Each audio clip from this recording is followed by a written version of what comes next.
ಎಲ್ಲರಿಗೂ ನಮಸ್ಕಾರ.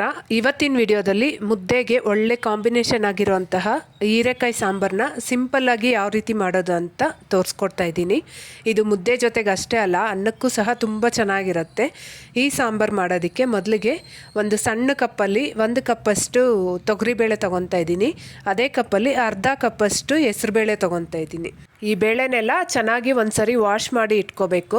ಹಾಗೆಯೇ ನಾನಿಲ್ಲಿ ಒಂದು ದೊಡ್ಡ ಹೀರೆಕಾಯಿನ ಈ ರೀತಿ ಕಟ್ ಮಾಡಿ ಇಟ್ಕೊಂಡಿದ್ದೀನಿ. ಹೀರೆಕಾಯಿ ಎಳೆದಾಗಿದ್ದರೆ ಸಾಂಬಾರು ಟೇಸ್ಟ್ ತುಂಬ ಚೆನ್ನಾಗಿರುತ್ತೆ. ನಾನಿಲ್ಲಿ ಒಳಗಡೆ ಇರೋ ಲೋಳೆ ಅಂಶ ಸಹ ತೆಗೆದಿಲ್ಲ, ತುಂಬ ಎಳೆದಾಗಿರೋದ್ರಿಂದ ಹಾಗೇ ಕಟ್ ಮಾಡಿ ಹಾಕ್ಕೊತಾ ಇದ್ದೀನಿ. ಈಗ ಇದಕ್ಕೆ ಒಂದು 1/4 ಸ್ಪೂನಷ್ಟು ಅರಿಶಿನ ಹಾಕ್ಕೊಂಡು ಬೇಳೆ ತರಕಾರಿ ಬೇಯೋದಕ್ಕೆ ಬೇಕಾಗಿರೋಷ್ಟು ನೀರು ಸಹ ಹಾಕ್ಕೊಂಡು ಮುಚ್ಚಳ ಮುಚ್ಚಿ ಒಂದು 2 ವಿಷಲ್ ಕೂಗಿಸ್ಕೋಬೇಕು. ಈ ವರ್ಕಿಂಗ್ ವುಮೆನ್ಸ್ಗೆ ಬೆಳಗ್ಗೆ ಗಡಿಬಿಡಿಗೆ ಈ ಸಾಂಬಾರನ್ನ ಫಟಾಫಟ್ ಅಂತ ಮಾಡ್ಕೊಂಬಿಡ್ಬೋದು. ಒಂದು ಕಡೆ ರೈಸ್ಗೆ ಇಟ್ಕೊಂಡು ಇನ್ನೊಂದು ಕಡೆ ಸಾಂಬಾರು ಮಾಡ್ಕೊಂಬಿಟ್ರೆ ಎರಡೂ ಸಹ ಒಂದೇ ಟೈಮಲ್ಲಿ ಆಗೋಗುತ್ತೆ. ಈಗ ಇನ್ನೊಂದು ಪಾತ್ರೆಗೆ 1-2 ಚಮಚ ಎಣ್ಣೆ ಹಾಕ್ಕೊಂಡು ಈ ಎಣ್ಣೆಗೆ ಒಂದು ಸ್ವಲ್ಪ ಸಾಸಿವೆ ಹಾಗೆಯೇ ಒಂದು ಅರ್ಧ ಸ್ಪೂನಷ್ಟು ಜೀರಿಗೆ ಹಾಕ್ಕೋಬೇಕು. ಹಾಗೆಯೇ ಇದಕ್ಕೆ ಸ್ವಲ್ಪ ಕರಿಬೇವಿನ ಎಲೆ ಹಾಗೆಯೇ ಒಂದು 1/4 ಸ್ಪೂನಷ್ಟು ಹಿಂಗೆ ಹಾಕ್ಕೋಬೇಕು. ಹಿಂಗೆ ಬದಲಾಗಿ ಇಲ್ಲಿ 4-5 ಎಸಳು ಬೆಳ್ಳುಳ್ಳಿ ಸಹ ಹಾಕ್ಕೋಬೋದು.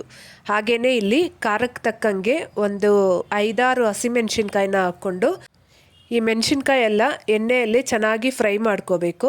ಆಗ ಈ ಎಣ್ಣೆಯಲ್ಲಿ ಫ್ರೈ ಆದಾಗ ಹಸಿಮೆಣ್ಸಿನ್ಕಾಯಿ ಖಾರ ಬಿಡುತ್ತೆ, ಸಾಂಬಾರು ಟೇಸ್ಟ್ ಸಹ ಚೆನ್ನಾಗಿರುತ್ತೆ. ಈಗ ಒಂದು ದೊಡ್ಡ ಈರುಳ್ಳಿನ ಈ ರೀತಿ ಸಣ್ಣದಾಗಿ ಹೆಚ್ಕೊಂಡು ಹಾಕ್ಕೊತಾ ಇದ್ದೀನಿ. ಈ ಈರುಳ್ಳಿ ಸಹ ಚೆನ್ನಾಗಿ ಟ್ರಾನ್ಸ್ಪರೆಂಟ್ ಆಗಬೇಕು. ಹಾಗೆಯೇ ಇಲ್ಲಿ ನಾನು ಒಂದು 2 ಹುಳಿ ಟೊಮೆಟೊನ ತೊಗೊಂಡಿದ್ದೀನಿ. ಹಾಗೆಯೇ ಇಲ್ಲಿ ಸಾಂಬಾರಿಗೆ ರುಚಿಗೆ ಬೇಕಾಗಿರೋಷ್ಟು ಉಪ್ಪು ಸಹ ಹಾಕ್ಕೊಂಡು ಒಂದು 1/4 ಸ್ಪೂನಷ್ಟು ಅರಿಶಿನ ಹಾಕ್ಕೊತಾ ಇದ್ದೀನಿ. ಬೇಳೆ ಬೇಯಿಸೋವಾಗೂ ಅರಿಶಿನ ಹಾಕ್ಕೊಂಡಿದ್ವಿ, ಒಂದು ಸ್ವಲ್ಪ ಅರಿಶಿನ ಹಾಕ್ಕೊಂಡ್ರೆ ಸಾಕು. ಈಗ ಈ ತರಕಾರಿ ಎಲ್ಲ ಎಣ್ಣೆಯಲ್ಲೇ ಚೆನ್ನಾಗಿ ಮೆತ್ತಗಾಗೋವರೆಗೂ ಫ್ರೈ ಮಾಡ್ಕೋಬೇಕು. ನಾನಿಲ್ಲಿ ಮುಚ್ಚಳ ಮುಚ್ಚಿ ಒಂದು 5 ನಿಮಿಷ ಬೇಯೋದಕ್ಕೆ ಬಿಡ್ತಾಯಿದ್ದೀನಿ. ಈಗ ಇನ್ನೊಂದು ಕಡೆ ಕುಕ್ಕರ್ ಸಹ ತಣ್ಣಗಾಗಿದೆ. ನಾವು ಹಾಕಿರೋ ಬೇಳೆ ತರಕಾರಿ ಎಲ್ಲ ಚೆನ್ನಾಗಿ ಬೆಂದಿದೆ. ಈಗ ಇದನ್ನು ಒಂದು ಸರಿ ಮ್ಯಾಶ್ ಮಾಡ್ಕೋಬೇಕು. ತುಂಬ ನುಣ್ಣಗೆ ಮ್ಯಾಶ್ ಮಾಡೋಕ್ಕೆ ಹೋಗಬೇಡಿ. ನಾವು ಹಾಕಿರೋ ಹೀರೆಕಾಯಿ ಅಲ್ಲಲ್ಲಿ ಬಾಯಿಗೆ ಸಿಕ್ಕಿದ್ರೆ ಚೆನ್ನಾಗಿರುತ್ತೆ. ಈಗ ನಾವು ಒಗ್ಗರಣೆಗಿಟ್ಟಿದ್ದ ಟೊಮೆಟೊ ಎಲ್ಲ ಸಹ ಚೆನ್ನಾಗಿ ಮೆತ್ತಗಾಗಿದೆ.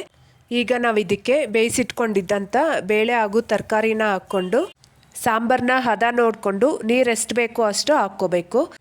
ನಾನಿಲ್ಲಿ ಮುದ್ದೆಗೆ ಮಾಡ್ತಾ ಇರೋದ್ರಿಂದ ಸಾಂಬಾರನ್ನ ಸ್ವಲ್ಪ ತೆಳುವಾಗೆ ಮಾಡ್ಕೊತಾ ಇದ್ದೀನಿ. ಈಗ ಕೊನೆಯಲ್ಲಿ ಕಟ್ ಮಾಡಿ ಇಟ್ಕೊಂಡಿರೋಂಥ ಸ್ವಲ್ಪ ಕೊತ್ತಂಬರಿ ಸೊಪ್ಪನ್ನ ಹಾಕ್ಕೊಂಡು ಸಾಂಬಾರನ್ನ ಚೆನ್ನಾಗಿ ಒಂದು ಸರಿ ಮಿಕ್ಸ್ ಮಾಡಿಕೊಂಡು ಉಪ್ಪೇನಾದರೂ ಕಡಿಮೆ ಇದ್ದರೆ ಈ ಟೈಮಲ್ಲಿ ಹಾಕ್ಕೋಬೋದು. ಖಾರಕ್ಕೆ ನಾವಿಲ್ಲಿ ಹಸಿಮೆಣ್ಸಿನ್ಕಾಯಿ ಮಾತ್ರ ಯೂಸ್ ಮಾಡೋದ್ರಿಂದ ಸಾಂಬಾರಿಗೆ ಎಷ್ಟು ಅವಶ್ಯಕತೆ ಇದೆಯೋ ಅಷ್ಟು ಹಸಿಮೆಣ್ಸಿನ್ಕಾಯಿನ ಹಾಕ್ಕೋಬೇಕಾಗುತ್ತೆ. ನೋಡಿ, ಈಗ ಸಾಂಬಾರು ಸಹ ಕುದೀತಾ ಇದೆ.